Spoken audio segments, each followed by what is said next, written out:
Good morning and welcome to today's show. Today we are talking about protecting your family. Specifically, we will be talking about organ donation process from the standpoint of a mother who went through it on behalf of her son.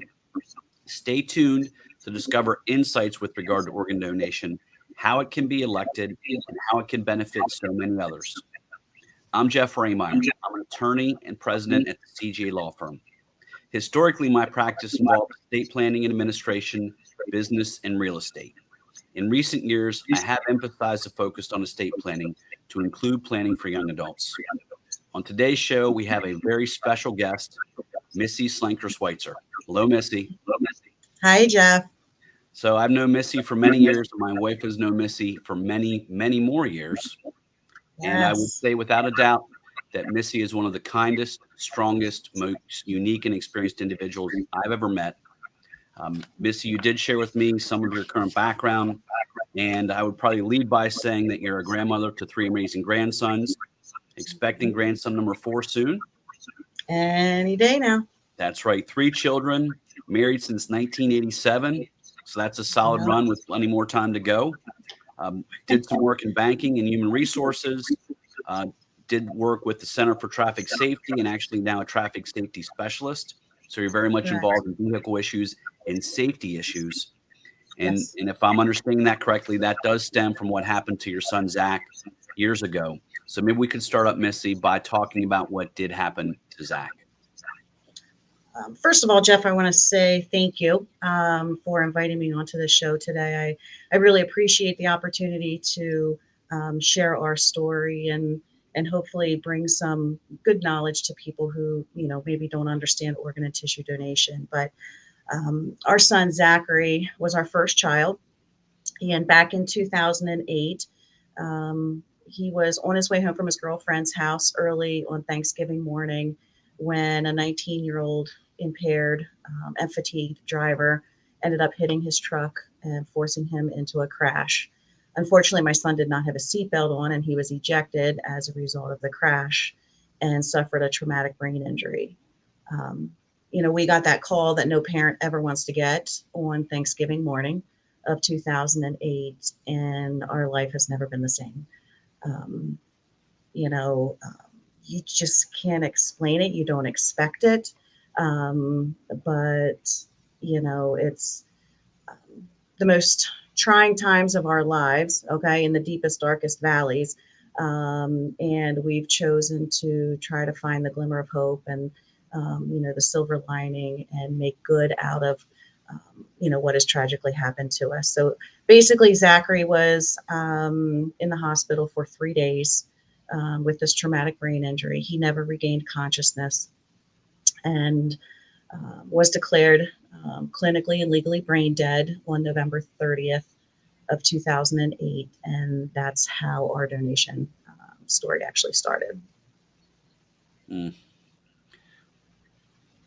So when he was in the facilities and the organ donation topic come up, how was that presented to you in terms of that being something that could be done, something that you and he could do to give? It's kind of funny because when I think about, the decision to donate when that topic came up, Mark and I knew that it wasn't our decision. Um, Zachary chose to be an organ donor when he was 16 years of age, um, May 10th of 2005. And the only reason I know that is because I have his very first um, driver's license. I'll show it to you. Woo. Mm. Here's his very first license, and organ donor, so that was really Zachary's decision. I mean, I can tell you we were at the DMV that day, and um, as a mom of a minor, I had to sign off, and I said, buddy, do you want to be an organ donor? And he's like, duh, mom, why wouldn't I? Something never happens to me, give somebody else a second chance. And I never thought in a million years I'd ever have to go back to that conversation that I had with him as a 16-year-old. But, as we faced the prognosis and the idea that, most likely our son was going to be declared brain dead, it became obvious that this was his decision. Um, and quite honestly, a lot of people don't know this, but um, it was early in the morning that Friday, the day after the crash, and it was just Zach and I in his room along with one of his nurses, and um, I physically felt something leave my body. I can't explain it, but I believe wholeheartedly, 100%, that that was the moment that I lost my son. Zachary was a part of me, just like any parent will say. Having children is like having a piece of your heart living outside of your body. I physically felt something leave my body, and I am convinced that is the time that Zachary actually passed.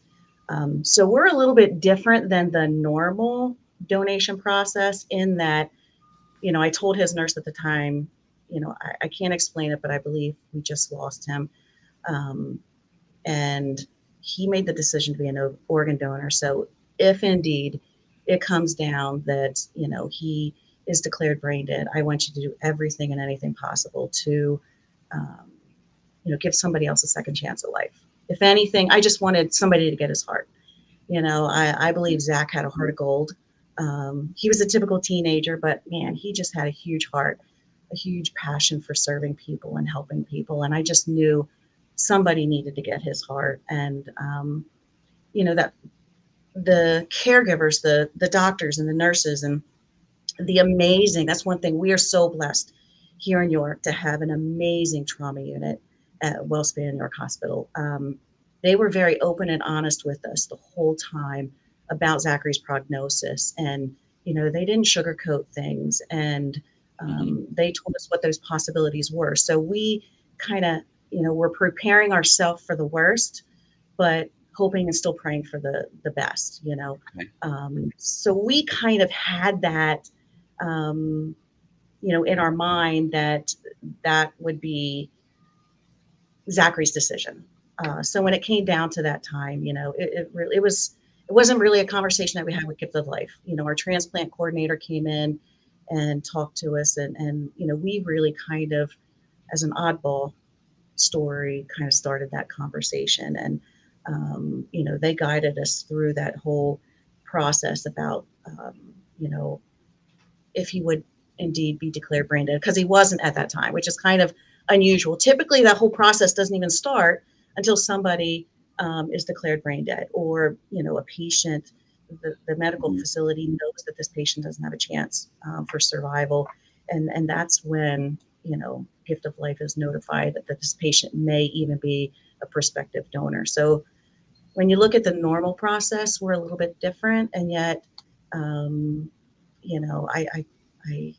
the process, the way they handle it, because you're in like the worst day of your life, when you're being faced with the potential of something that you never imagined even happening, and then when you think about um, the potential life-saving, life-giving, life-enhancing opportunity that your loved one can give to someone else. It's hard to see that when you're in the moment, but because I believe that they prepared us, pretty much well ahead of time, and we've known, Mark and I have known our entire lives that we always wanted to be organ donors. We never had conversations with our children, but they all decided. To us, it was just something. Why wouldn't you do it? Um, but once that whole process started, we got hooked up with the coordinator. She explained the whole process. They counseled us on what was going to happen, and once um, then they begin the whole matching process. They reach out to UNOS, the United Network of Organ Sharing, and they look at the list of potential recipients, and that's a whole process matching up. We didn't know anybody at the time who was in need of a donation, but we could have at that time done a directed transplant if we would have known someone, and they would have matched up with Zachary. That's a possibility. um, but it's crazy, the whole process. But I can look at it 13 and a half years later and say, I absolutely would do it again every single day. Um, but even in the moment of that, of the actual time of it, there's things you remember and there's things you don't remember. So Missy, that was very helpful. Can I ask 2 or 3 questions around what you just told me? Sure. So one, Zach made the decision to be an organ donor, and that was on his driver's license. Correct. Did he Mhm. have any other documentation that said he was or wasn't to be an organ donor? He did not. And Okay. I think just as much, or maybe even more so important, of if you have the designation on your license, is make sure your family knows. Make your wishes known to your family, and explain to them why you want to be an organ donor, because in that moment of, you know knowing that your loved one is gone, you want to keep everything. You don't want to let go of anything, and it's kind of hard. Sometimes I imagine families are like, they don't want to go through that, but if they know how passionate and committed that their loved one was to, bringing life and giving that opportunity to someone else, I think it's important that families realize that. What's interesting you say that, Missy. So a lot of these shows have been about talking with your family members and talking about your wishes. And Mhm. I'm at least hearing you say that Zach's decision when he got that driver's license that you just showed me, while it was Mhm. a quick decision, was also a deliberate decision and a knowing decision that enabled you to act later under circumstances that you said are nobody wants to get that call, but you got the call, you're stuck with it. So now you're looking and having to let your son go, but you're also looking at it wanting to do a gift to others and making that happen. I'm grateful. I am so grateful that he made that decision and he made us aware of it, because that took one less thing off on us that, we had to do, Hmm. so that was honestly a relief to us. Okay. And in terms of the organs that he donated or the donations that Zach actually made, you talked about his heart of gold. So am I correct in thinking that the heart went to somebody? Yes. Now it's been 13 and a half years, so see if I can remember the ages, but it was a 58-year-old man. We have limited information on his recipients. They can't tell us a whole lot. We can't tell them, anything about information that would be able to, link us together. He was a 58-year-old man. We believe he was from Philadelphia. Then there was I believe he was 63 years old. Um, the man that got his lungs, he actually got both of Zachary's lungs. A lot of times they will, give one lung to one person and another to, so he could, lungs could have saved two people. In Zach's case, one man got both of his lungs. There was a 42-year-old man who was in the military, and he was stationed overseas, and I guess was back in the States awaiting a transplant. He got Zach's liver. There was a 39-year-old man, I believe he was from New Jersey, a father of three, got his pancreas. And a 34-year-old young mother of three, again, got one of his kidneys, and a 16-year-old boy got his other kidney. Um, Hmm. we did learn after the fact, about a year and a half, approximately after the transplant, the 16-year-old went into rejection and was back on the list. And we have no idea. We've never heard from any of our recipients. In the beginning, I would write letters to them pretty much on an annual basis. And we've never heard back. And I don't hold any ill feelings, or anything against them. I would love to talk to them, to be able to find out how they're doing, how their life has changed. And we live with the reality that we may never, get a chance to meet or talk to any of them, but that's okay. It's just awesome knowing that potentially, I pulled it up because I always like to think about this. It's been 4,944 days since I lost my son. And I can tell you that there has not been one day in almost 5,000 days that I haven't thought of my son. Hmm. And it wasn't until I was preparing for this, presentation, But there's families out there who, may currently have their dad or their mom or their grandpa or their brother or their sister and have had them for the last 4,944 days because of Zachary's decision. And I never really thought of it in that light until today. So thank you, Jeff, for making me, think about that. That's awesome. Oh my. Every time you talk, I'm stunned all the time. I really am. Well, So Zach was supportive of organ donation. You and Mark are as well. So one absolutely. takeaway I'm hearing is organ donation in your experience is important. It's good. Make the decision, communicate the Yes. decision. Yes. And then I gather to some degree that despite having to deal with this under horrific circumstances, the team that talked to you about the organ donation made the process smooth and efficient, and they maximized the opportunity that Zach wanted to take to share his organs that have benefited those people for nearly 5,000 days. Absolutely. Yeah.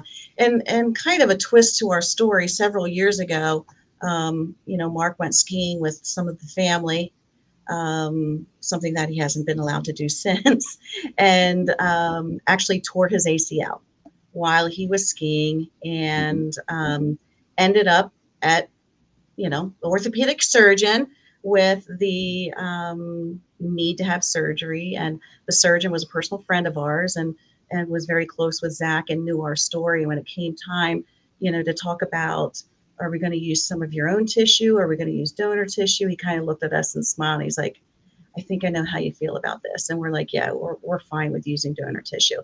So in retrospect, we're a donor family, but we're also a recipient because tissue donations are just as important as, life-saving organ transplants.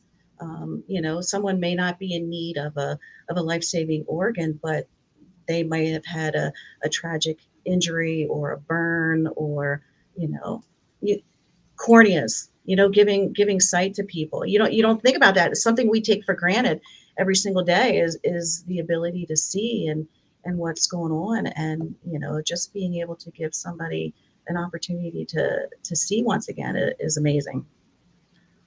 Well, when we prepped before the show, I explained that I talked to Dr. Spangler about organ donation. And I had mentioned that I encounter a lot of clients who are older. And when I say, would you like to be an organ donor as part of the document preparation, they look at me and say, well, who would want my organs, Jeff? And the leading organ that older individuals often donate is, in fact, that cornea, which is very important. And you told me you did some research. I did. With regard to the oldest organ donor of record. Mm-hmm. And how old was that organ donor? 95 years old. That is just, it's kind of funny because my mom was one of those people.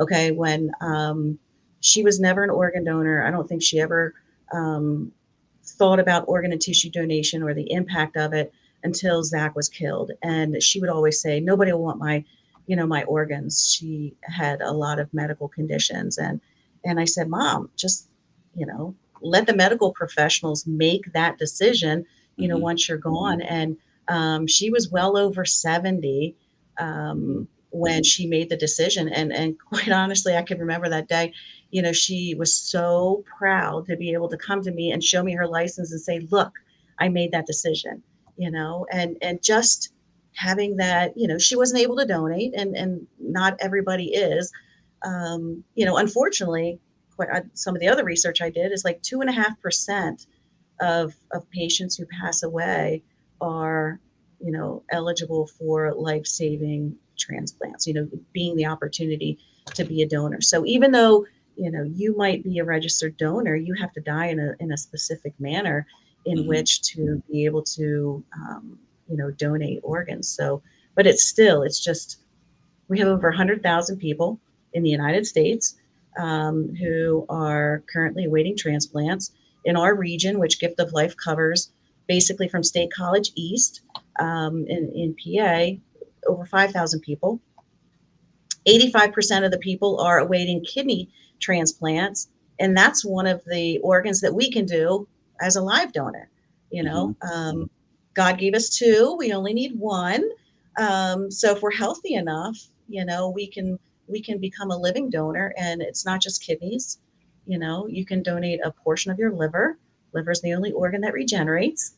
You know, donate 2/3 of your liver to someone else, and yours grows back, and they grow, and it's amazing the way medical technology is moving us forward. The things that we can do. Hmm.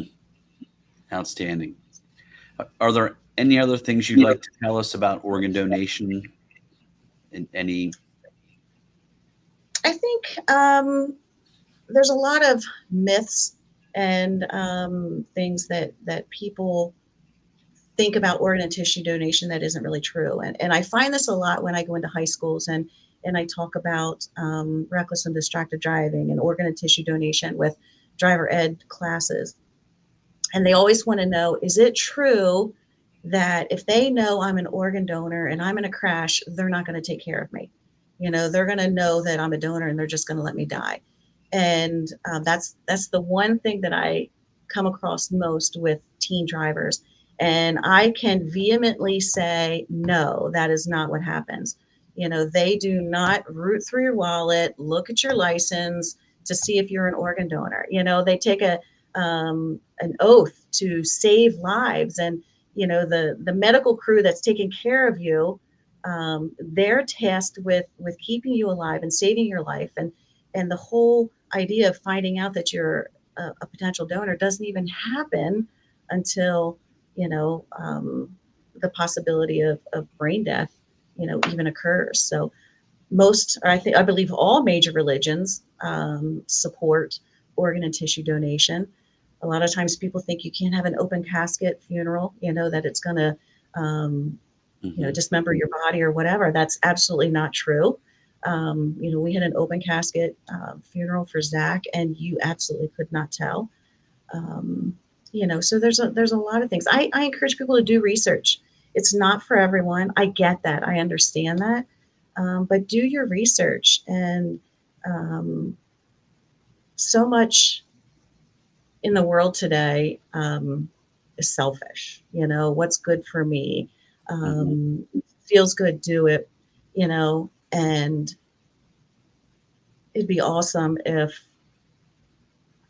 we would just take the thought process off of ourselves and think at a point in time when we are no longer physically able to bring good into this world, and impact people.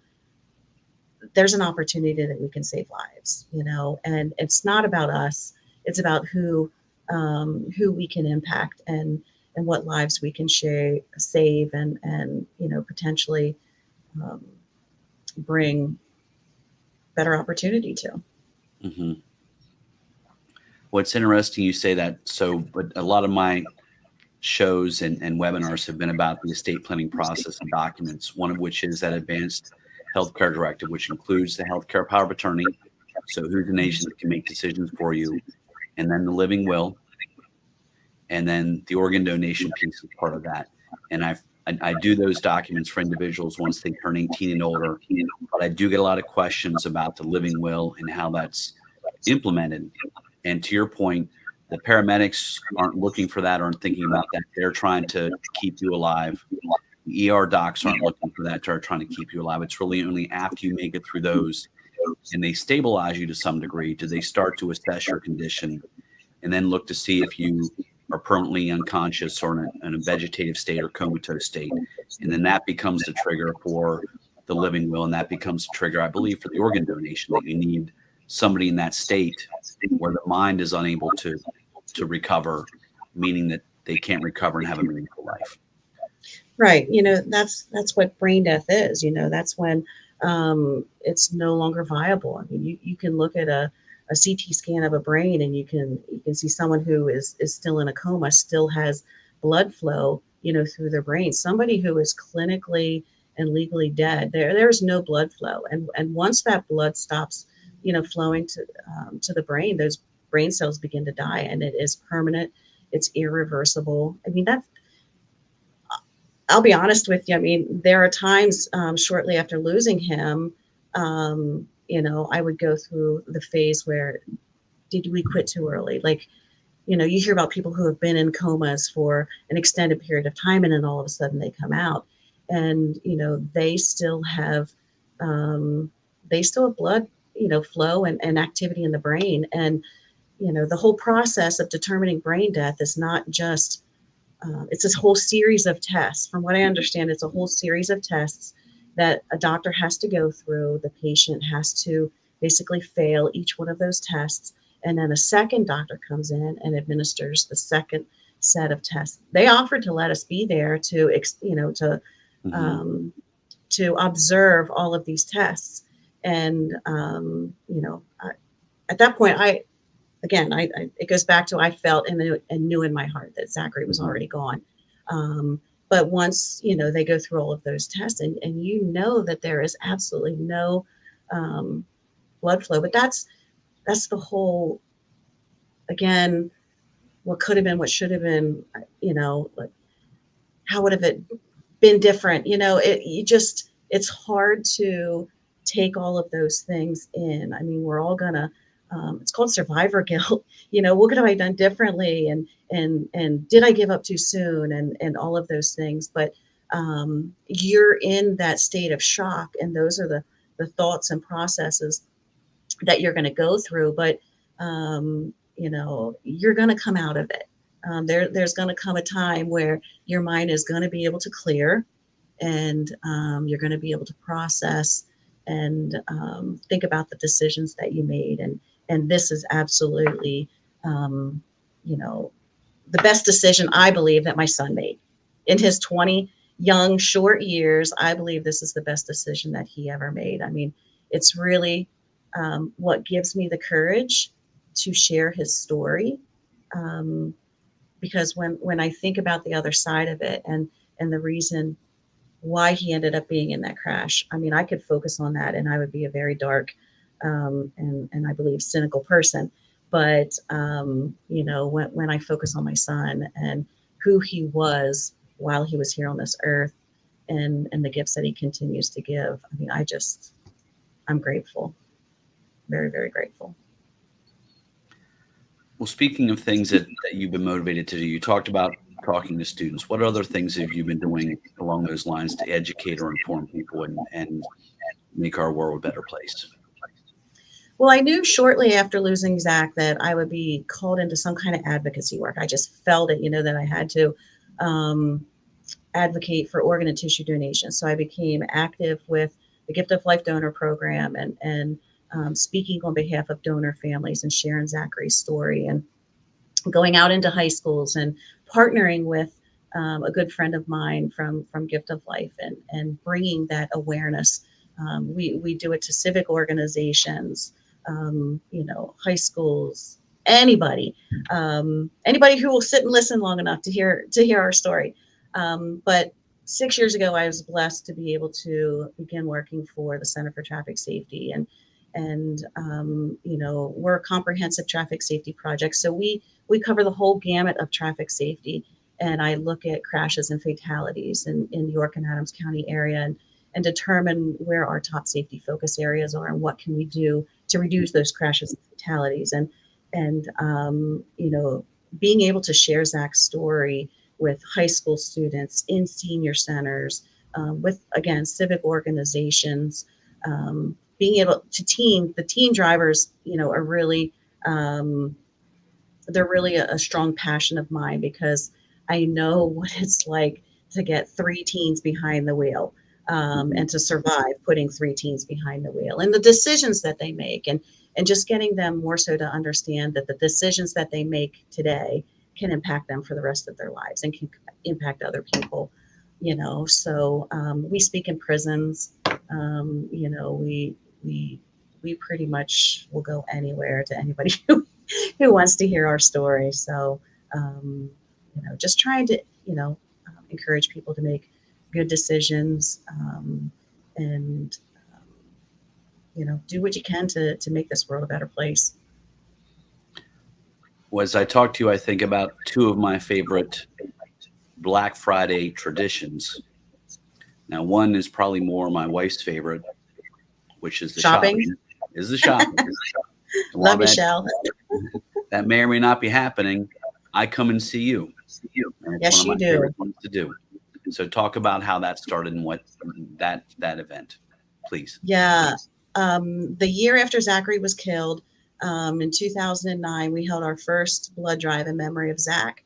And because being a blood donor is a life-saving opportunity that people can have. So we had 102 first-time donors, which is it's crazy. So when I think about, we've done a blood drive every year since, and we hold it it's now Genesis Church. It used to be Grace Fellowship Church over in York, New Salem. It's always every Black Friday. Blood donations are always down around the holidays. There's a lot of crashes around the Thanksgiving holiday. We spent that Thanksgiving holiday in the ICU in 2008, and we know that there are families every year in the ICU, praying for miracles just like we did, and there are patients in there who need blood. So I forget how many donations we've had over the last 14 years, but back in 2013, I hope it's okay if I add this, we lost a dear friend of ours, Chief Rodney Miller, who was actually Zach's fire chief. He was a volunteer firefighter with Rodney. And he also was killed on 83 by a DUI driver. And Rodney was able to be an organ and tissue donor. So we brought Rodney's celebration into the blood drive, and now we do it in memory of the two of them. So, it's awesome. We're there every Black Friday. Come on out. I always say, this is the greatest gift that you can give to someone, and it only costs you an hour of your time. So that's what we do, and we love seeing you and the kids when they come with you, and we'll be there again this year. Well, I will be there again this year. I would say as a participant that it's extraordinarily well run. The enthusiasm and morale at the event is striking and encouraging. And I think remembering Zach, remembering Rodney, and I knew Rodney too, not as well as you did or your son did, but I certainly did. So it's fantastic to see that occur, and I'll be there. And if I can, it's a delicate issue with the kids, but I try to maneuver, persuade. But I think I've had them all there at least more than once. It depends on the given year. And Michelle, as you know, can't donate, so otherwise she would be there, and it's that. But fantastic, totally fantastic. Well, Missy, thank you for talking with me. Is there anything else you want to say before we conclude? And we've hit everything I wanted to talk about. I just want to give you one last opportunity if there's anything else you want to say. I just want to say again, Jeff, thank you for the opportunity. If anybody has any questions or anything about our personal story, I'm pretty much an open book. Contact Jeff. He can give you my contact information. Live every day to the fullest. One of the rules that our family always had: never leave a conversation without "I love you," whether it's a text, an email, a voicemail, whatever it is. Never leave a conversation without "I love you," because you never know if that'll be the last conversation you have with that person. So pretty much that's it. And I love you, Jeff. All right. Thank you so much. Michelle and our family, we love you too. And if anybody watching this at any point needs to contact me, they can comment. I'll connect them with you for sure. But thank you for sharing. I'm really inspired by that decision by Zach. I didn't know that degree of background, but it just highlights how extraordinary he was and how extraordinary you are. So love you, Missy. Thank you. All right. Thank you. Take care.